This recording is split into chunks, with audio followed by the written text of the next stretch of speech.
see consumers shifting more and more towards sustainable mobility solutions, and we want to help them make this transition as seamless as possible, specifically with the help of digitalization and software-defined solutions.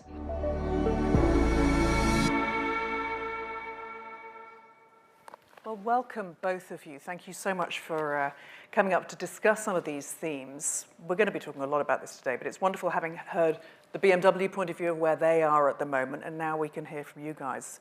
Very different customer bases, JLR and Stellantis. Different stages on the journey, I expect. So Maria, tell us where you've got to so far with connectivity.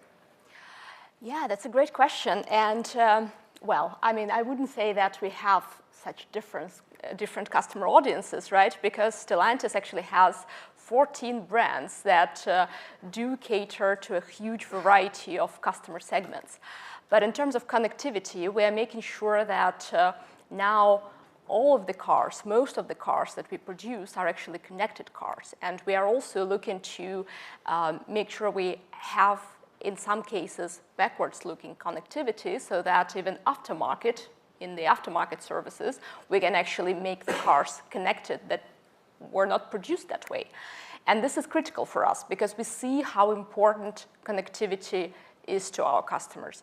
They do want mobility to be a very seamless part of their overall digital life, right? And for that, you actually want to make sure that your car is connected. When you are at home at night and you are worried, did I actually lock my car? You want to be able to look at your phone and actually, have a peace of mind. Yes, I did lock it. The doors are locked. That's good. Or this, safety and security question also. I mean, the world is not super safe just yet. And what if your car gets stolen? With the connectivity, you can make sure that you find it much faster and you can actually recover it. So connected alarms features that Stellantis now offers and installs for most of their vehicles, I think this is very critical for our customers as well. And this is really where connectivity plays a central role. So in our journey, we are, of course, not yet entirely where we want to be because we are only launching our next-gen platforms for Stellantis. Actually, we start rolling them out only this year. So right now, most of our cars we produce are on the current generation, the next gen that would be even faster, even better in enabling data collection, enabling over-the-air updates. We are starting rolling it out this year. But even with the current level of technology, with the current platforms that we have, we are already making a lot of progress. Thanks, Maria. So Tom, JLR, where are you on this journey at the moment? We've made really great progress over the last few years in regard to connectivity. I think from our point of view, investment in what we call the DPP, which is our digital backbone, is a very important part of what we do, a really important technology stream looking forward. I think there are a couple of other areas that are probably more on our minds in terms of the real challenges facing us over the coming years. And I think the likes of sustainability and autonomy are right up there in terms of what we're thinking about as really big challenges and opportunities for us. Yeah, well, let's go into those a little bit more because I wanted to hear about where you see the opportunities and where what we're going to sit here in this subject from Stellantis and from JLR. I mean, Tom, just staying with you for a moment. Right, sustainability. Go. The opportunity is enormous. We know how important it is for us and for the planet. And it's about obviously moving to electrified platforms. That's clearly really important, but it's beyond that as well. So the entire supply chain, circularity, clarity of great manufacturing, efficient manufacturing, green manufacturing is all really, really important for us.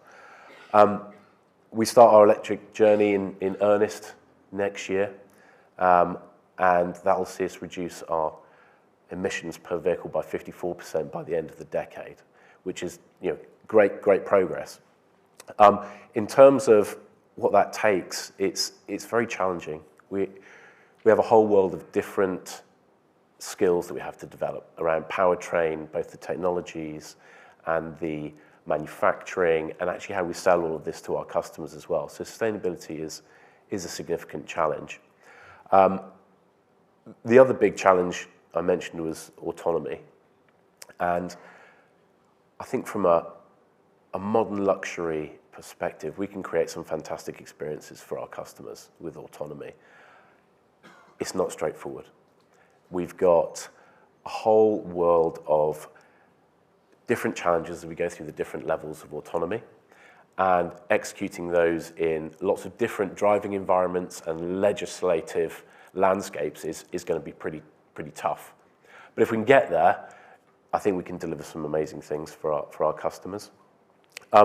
We've recognized that we can't do it alone, so we've partnered with NVIDIA to develop our technology around autonomy, and we'll be rolling out our first cars in 2025 with the next generation of autonomous platforms. So we're excited about that, but we recognize there's challenges. What will customers actually see at that point? So there will be, I don't want to get into the details of what we're going to launch, but there'll be a next generation of autonomy based on the NVIDIA Drive platform, and that will be in electric vehicles that we'll launch. So there'll be a significant improvement, and we'll be delivering benefits to the customer around, well, obviously safety. We will talk about safety. Above that, reduced stress, improved productivity, and a much more enjoyable journey. It is going to be hard to explain to the customers in simple terms what the technology is going to deliver. So I think one of the big things is how do we deliver that trust? How do we explain it to the customer really clearly so they can understand what we're delivering?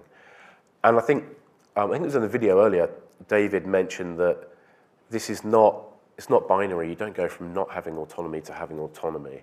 We're going to go through continuous progression. So that environment within which the different levels of autonomy and the different features is accepted and used is going to be piecemeal. We're going to be growing it, and different countries are taking different pathways, primarily converging towards level 3. But how we step through that is going to be really interesting, and it is going to be a continuous journey. It's not going to be suddenly, here's a launch like we would with a new car, and we're suddenly autonomous. It's very much an incremental journey. I mean, Maria, you've talked a little bit already about the opportunities you see for Stellantis when we look at the future of personal mobility like this. Challenges, what are the main challenges you're seeing at the moment? Well, challenges for sure are actually, I would say, a continuation of the opportunities, right? Because we want to capture these opportunities, but we immediately see that we have, well, a bit of a headwind for sure. So the first one is really not just creating the technology, but making sure that the technology is safe and the customers can actually trust it. So we were talking about autonomous vehicles. This is a perfect example. How do we make sure that the customers actually trust that this vehicle is as safe as my own driving skills? It's more in the head, right? So this is not real. Statistics tells us that autonomous vehicles are safer than actual human drivers, but it's still hard to let go, right? You still want to be in control. So how do we make sure that customers really trust us? And this is definitely a challenge. We do look into opportunities. We do test a lot with our actual customers to see what would make them feel safe in an autonomous level 3, for instance, vehicle. And for instance, visualization really helps. Yeah? So if you see on screen what the car sees and how the car reacts to certain obstacles on the road, this is when you start trusting it, because you realize, aha, it actually can see a lot more than I can with my naked eye. So, okay, it means that hopefully, if it can see more, it can react faster, it will actually be a better driver probably than I am. So that's one. Customer trust is definitely something we still need to, I would say, regain as an industry. Another challenge is really still, I would say, the infrastructure, because when it comes to electrification, when it comes to EV, this is still a challenge. So, of course, we will have to see how those two pillars develop side by side First, the volume of electric vehicles is actually growing, the percentage is growing, but the infrastructure needs to be growing in parallel, because right now it's growing slower, it's at a slower pace, and of course it's not evenly distributed, right? I really like this phrase, the future has arrived, it's just unevenly distributed, yeah, and I think we observe this a lot with charging infrastructure, yeah, so it is there, and especially in big cities, it is actually easy to be a full electric car driver, but go into the country, not so easy anymore. Connectivity as well, rural. Absolutely, rural connectivity. Connectivity. I come from Germany, and that's actually, in some regions, that is a really, really big issue. I come from Sussex, it's a big issue. Yeah. Absolutely.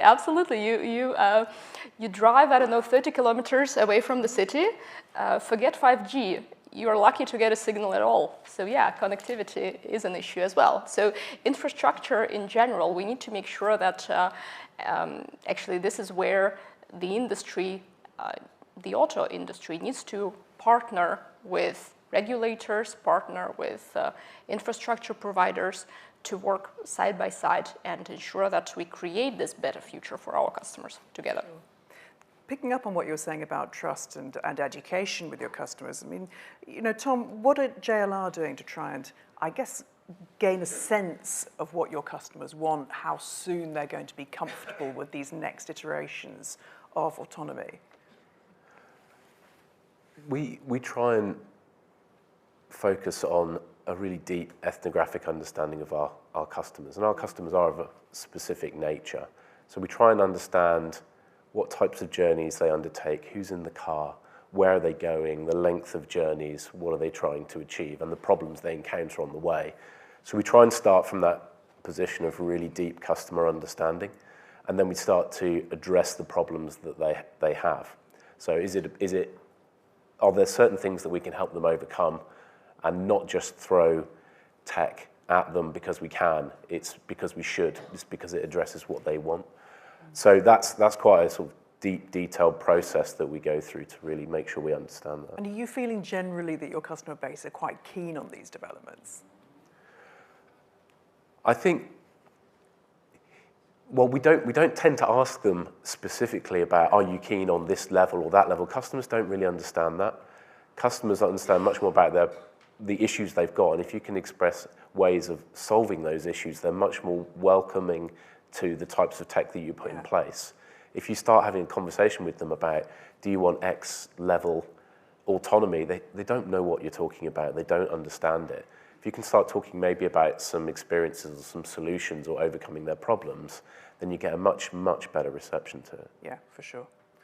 How actually is JLR sort of responding to this new world, if you like? The technical innovations which are out there now must be presumably having a massive impact on your design team.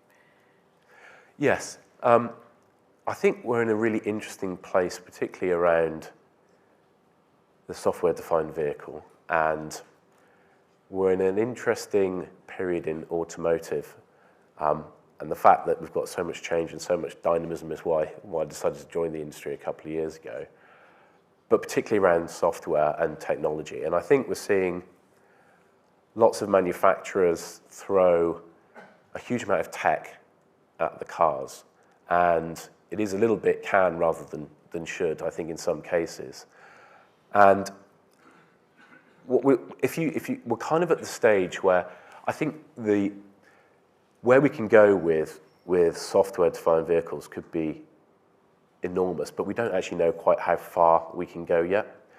And if we draw a parallel with, say, mobile phones around 2008 or the Internet of Things around 2014, there were lots of things being launched that were somewhat gimmicky. I remember the connected egg tray and even the connected fridge, which hasn't really taken off.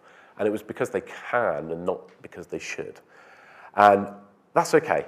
We're going to go through a stage of really working out what sticks, what solves the customer's needs, and we'll evolve and refine and develop those products for the customer over the next coming years. So I think we'll get to a place. If If you consider the mobile phone and the fact that you've got compute power, sensors, augmentation, feedback, the development of the App Store and SDK, software development kits, and opening up the access to those tools to third parties and clever thinkers in the market, we suddenly now have a plethora of different capabilities on our phones that perhaps the original conception of the phone didn't think about. And I think that's where we are on cars. We're going to be having great connectivity, amazing amount of sensors in the car. So, beyond accelerometers and cameras and LiDAR, and actuators as well. So we're going to have a huge amount of things we can do combined with amazing compute power. So I think we're going to go on a really exciting journey. Where we are at JLR is that we really want to curate those modern luxury experiences for our customers. So we won't be rushing in and putting really, really visible tech in the car. We like to embed it nicely with the design elements of the car. And I think what's really important for us is that the technology often will work hand in glove with continuing importance in the luxury segment of beautiful craftsmanship, quality materials, and stunning design. And we need to do all of that together. And if you can find ways of digital technology and connectivity augmenting that experience, then that's where we're aiming. I'll give you an example. We recently launched the Range Rover Sport SV. It's a beautiful car. And one of the features in it, in these beautifully designed seats with sustainable materials, we've put in technology from a company called Subpack. And Subpack work with some of the finest recording artists to develop backpacks. And in those backpacks are inducers, which create really high fidelity audio vibrations. And we put that into our seats. So you now get this amazing digital turned into physical experiences, really immersive audio playing through your seat, and it feels like it's playing through your body. And I think that's where we want to go, is not just digital for digital's sake or tech for tech's sake, but how do you combine that with that beautiful materials and beautiful design to create something that's really compelling in the luxury segment. That does sound very cool, I must say. It's quite a long way away from the other themes we've been discussing, so it's very interesting to hear about that. Maria, tell us a little bit about with the many, many different models with the many brands you have at Stellantis. How is this new technology affecting the design of your cars? Well, that's a great question, and especially for Stellantis, this is critical that we do not just look at each one of our brands individually, but we look to create synergies, right? We look to make sure that our technology platforms can actually be as widespread as possible, covering a multitude of brands that we produce, and so that also we can cross-pollinate as much as we can. So if we launch a certain platform on one brand, we learn from that. We get the data from our customers about how they use it, how they interact with that. Is there something that they like, they dislike? And then we use all these learnings to actually upgrade the platform, upgrade the software products on time for the next brand, the next vehicle going into production for another brand. So this is really important for us, this kind of synergies. We are really very closely looking into how we create them. But then, of course, it matters a lot that we are addressing so many different customer segments, right? Because we produce, let's say, from Maserati in the luxury segment towards micromobility, right? 5,000 euro per car. Topolino, Fiat Topolino. Micromobility, it's a teeny tiny car. And it is actually very popular also across the globe, but especially in our emerging markets sector. So very different customer audience, very different segment, very different needs. But at the same time, we do see that actually our customers in many cases, between different segments, they do still want sometimes similar things. They want to make sure that their drive is safer. So with our connected platforms, we make sure we create a range of software products that address safety and security, both on the road, driving security, but also just from the, making sure that we have connected alarms and features protecting you from any kind of crime.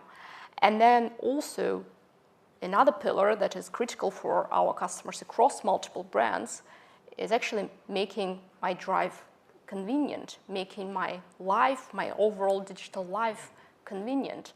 So here is where we have all the preventive maintenance functionality that we introduce, where we have all the remote control features that we introduce. So in the vehicle, but also around the vehicle, how do we make sure that it is seamlessly integrated into your life? And across our brands, we have actually a lot of those features that are similar.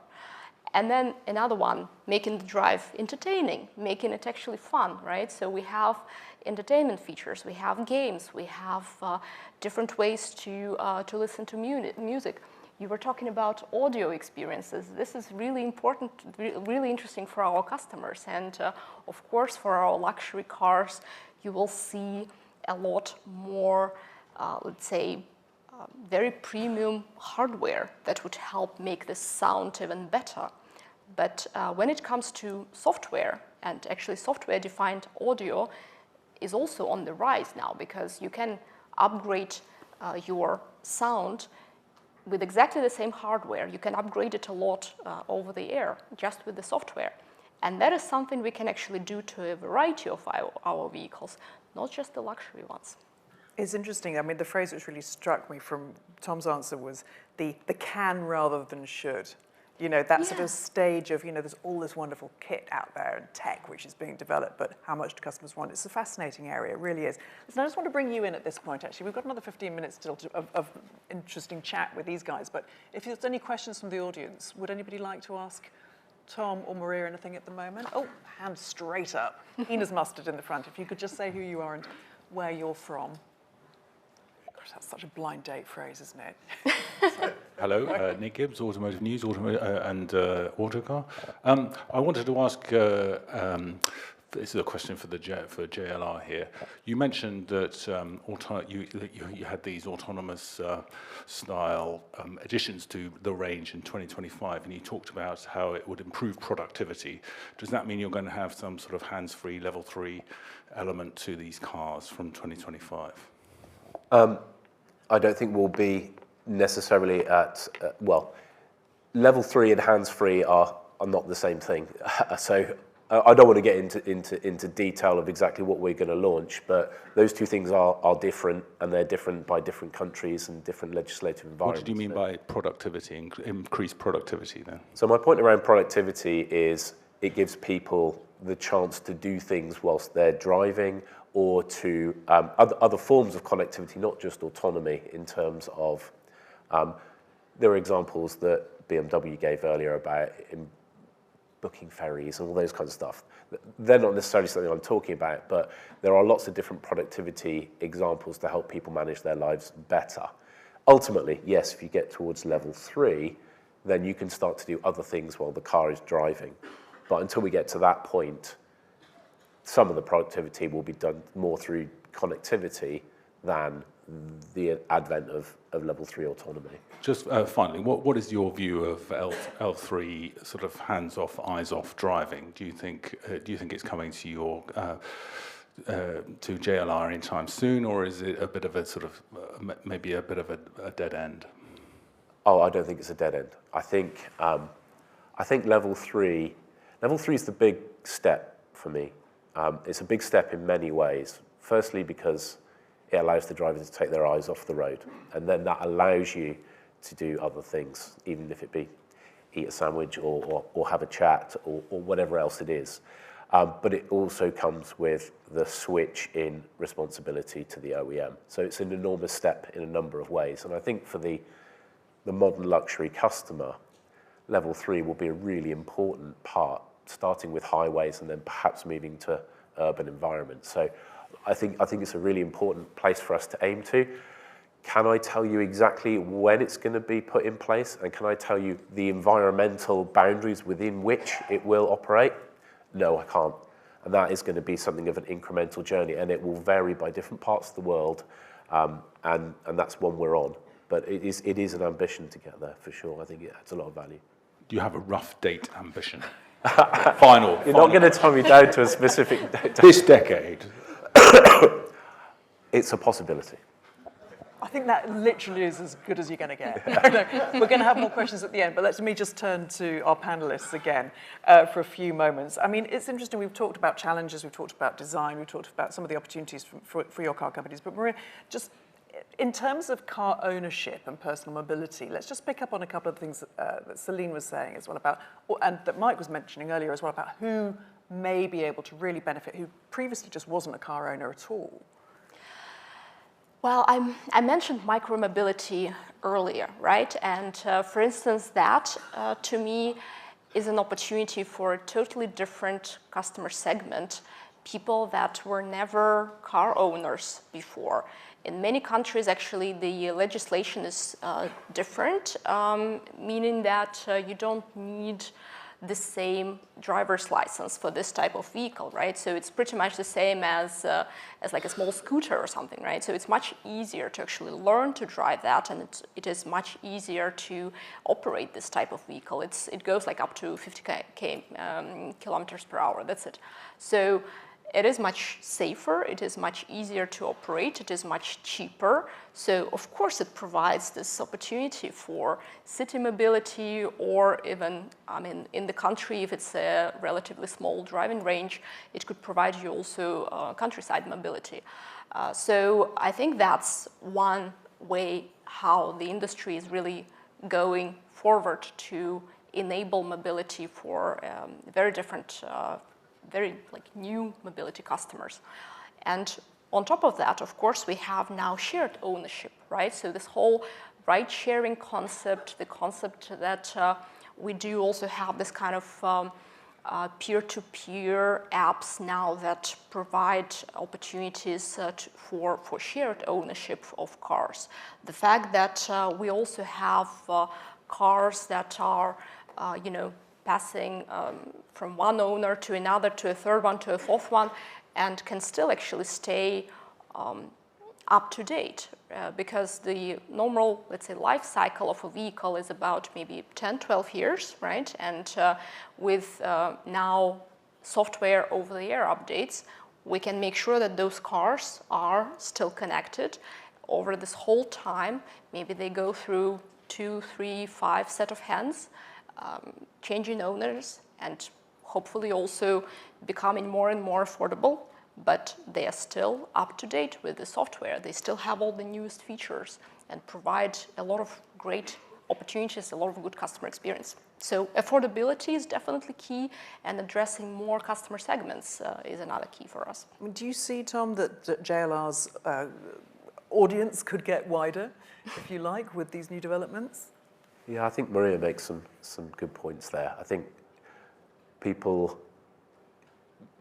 talked about how people could come into the industry, buy their first car, or not even buy their first car, alternative method of ownership. I think for us, in the luxury segment, it's a little bit different. But the way that I think it will benefit us is the more people can get an experience of luxury without having to own the luxury vehicle. So I think they will be able to have an experience without having to commit to the ownership of one of our cars. I think for our core customers, the ownership models are not going to change quite so much. I think it's going to be more of a peripheral impact for us. And let me sort of explain why I think that is. The luxury is about exclusivity, and a lot of our luxury customers like to express themselves through ownership of a luxury vehicle. And luxury being exclusivity and personalized to them and available all the time is really important. So having a Range Rover or a Defender or a Jaguar on your driveway that's is designed for you, available whenever you want it, with your glasses in the glove box or your Defender set up for what you do at the weekend to go when you want, is luxury. And therefore, I don't think we'll see that shared ownership or instant ride-hailing type activity or short-term lease acting in quite the same way for the luxury market that perhaps we might see in the mass market. We're seeing really high growth in personalization and bespoke vehicles as well, about 200% last year. We're expecting that to be another 100% at least this year. And I think when you get into things like, you compare that with what people want, I want this exact car for me, and you compare it with the thought of, even if it's a luxury vehicle turning up, however it turns up, and I used to work in hotels years ago, and we analysed a huge amount of customer. This is relevant. No, I'm intrigued. We analysed millions of customer stay surveys, and we learned some really interesting things, and some of them were quite intuitive, but it gave us some quantitative backup to what was there. And you can have the swankiest, newest, most beautiful hotel, but you will get terrible ratings if your customer service is bad. The person who checks you in is surly or not welcoming, or there is any kind of lack of cleanliness in your hotel room, any kind of, as we called it, debris or evidence of a previous guest, is a huge, huge hit on customer satisfaction. And for the luxury customer, having a luxury vehicle turn up with any evidence that it was previously driven by somebody else, be it a tissue, be it dirt, be it a warm seat, that's not luxury. And therefore, I think there are quite a few barriers to that more temporary rental market for our core customers. But I do think on the periphery, it would allow some customers to experience luxury for the first time, and hopefully then they'll become customers of the future. Yeah. Questions? We've got 5 minutes. Over in the corner here, you're ready. Yeah, Steve Berry from Angoka. Is there any truth to the rumor that Stellantis and JLR is going to merge? I am still a black at this point. I've brought them together. It's a beautiful thing. We're going to have a chat about that after. But a more serious question. I mean, the cost of creating data platforms and digitization of cars is staggering. One of your big German competitors is really struggling with this, even though they're putting billions into it. So, are we going to see more mergers in the automotive industry, given just the huge cost of this transformation? Who wants to take that? Well, I don't know if it will drive OEM mergers, but I think the recognition that partnering and developing certain elements of the vehicle is probably going to increase. So be it software platforms, be it propulsion, elements of propulsion, I think there will need to be some collaboration in order to do it. So us working with NVIDIA is an example of that, I think. So I don't know if it will drive mergers at the highest level, but I definitely think more JVs around certain technology solutions could come about. Would you agree, Maria? Absolutely, and actually Stellantis is also partnering with a lot of technology players. We have this big co-development agreement with Amazon and AWS. We are building the next generation of smart cockpit together. We are working on virtual engineering workbench together to make sure our software engineering team has the best tools possible. So on top of that, we did support each other with the BMW team in developing the next level of autonomy. So that was a partnership actually for L2+, L3 developments.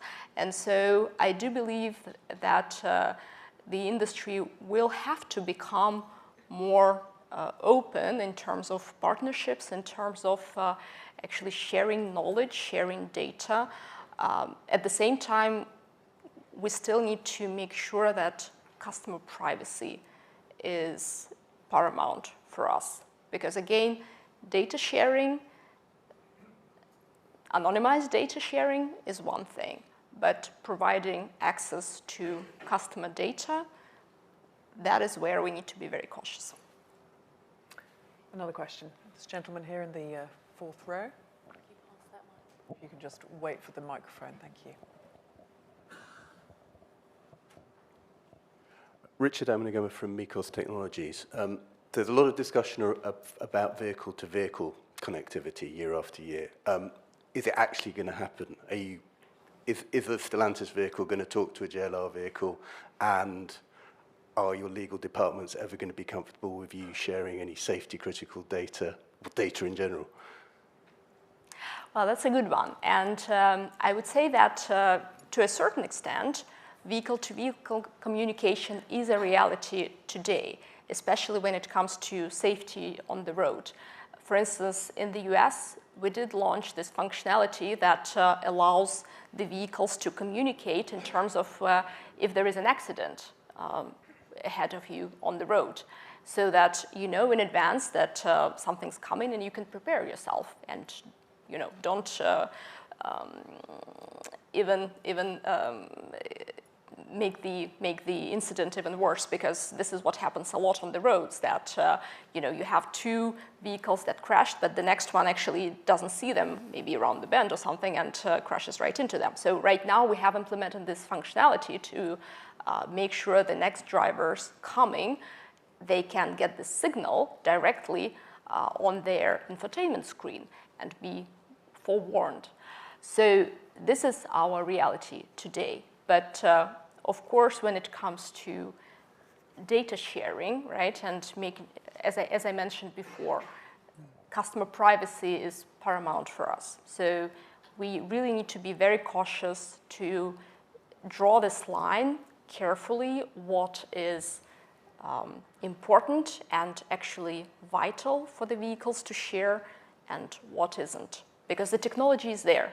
It's not the question of technology. It's a question how we want to use it. What do you think? I agree pretty much entirely with Maria. I'd add in, I think probably what we'll see more of initially is vehicle to cloud to vehicle. And if there is any direct vehicle to vehicle, it will obviously have to be done with very clear protocols because of those safety and security issues.